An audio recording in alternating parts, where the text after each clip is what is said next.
ঘন্টার আলটিমেটাম দিচ্ছি, এই 24 ঘন্টার মধ্যে যারা ফারুকের উপর হামলা চালিয়েছে তাদেরকে গ্রেপ্তার না করা হলে এই স্বরাষ্ট্র উপদেষ্টাকে আমরা পদত্যাগ করতে বাধ্য করবো। প্রয়োজনে এই সচিবালয় ঘেরাও করা হবে। ছাত্র জনতার বুকে গুলি চালিয়েছে তাদেরকে গ্রেপ্তার করেন নাই, কিসের গণহত্যার বিচার করবেন? বিচারের নামে ভারতবাজি। এইখানে যখন ফারুকের উপর হামলা হয় তখন পুলিশ ছিল। এই আজকে আমরা সমাবেশ করছি, পুলিশ যেমন সামনে দাঁড়িয়ে আছে ঠিক গতকাল ছিল, কিন্তু পুলিশ এগিয়ে আসে নাই। এইভাবে যদি এই ধরনের ঘটনা ঘটতেই থাকে তাহলে এই পুলিশ দিয়ে আমরা কি করব? তোমাদের মতন পুলিশ আমাদের দরকার নাই। তোমরা দেশের আইন শৃঙ্খলা পরিস্থিতি নিয়ন্ত্রণ করতে পারছো না, তোমরা শুধু শুধু বেতন নিবা। জনগণের ভ্যাট ট্যাক্সের টাকায় তোমাদের বেতন দেওয়া হয়। আমার আছে টরেভিনো, আপনার আছে তো?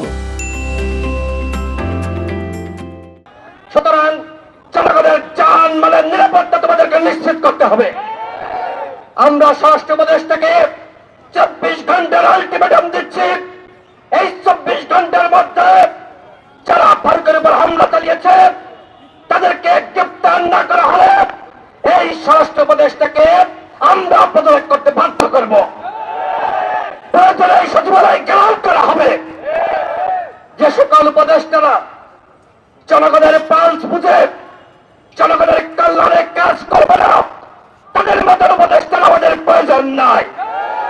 বিপ্লবের পরে এই মুহূর্তে যে সরকারটি রয়েছে আমরা সকলেই দাবি করছি এই সরকার আমাদের সরকার, এই সরকারকে আমরা সহযোগিতা করছি। ঠিক একইভাবে এই সরকারের ভুল ভ্রান্তি ধরিয়ে দেওয়া আমাদের দায়িত্ব। সরকারের সমালোচনা করা গণতান্ত্রিক রাষ্ট্রে বৈধ, অথচ কালকে কতিপয় সন্ত্রাসী শরীফ, সাইফুল, হিল্লোল এবং তনয় এই 4 জনের নেতৃত্বে হামলা হয়েছে, এখনো পর্যন্ত এদেরকে গ্রেপ্তার করা হলো না।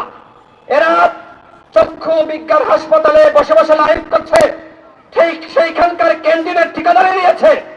এরা ব্যবসা বাণিজ্য শুরু করেছে। এরা দাবি করছে এরা নাকি বিপ্লবী।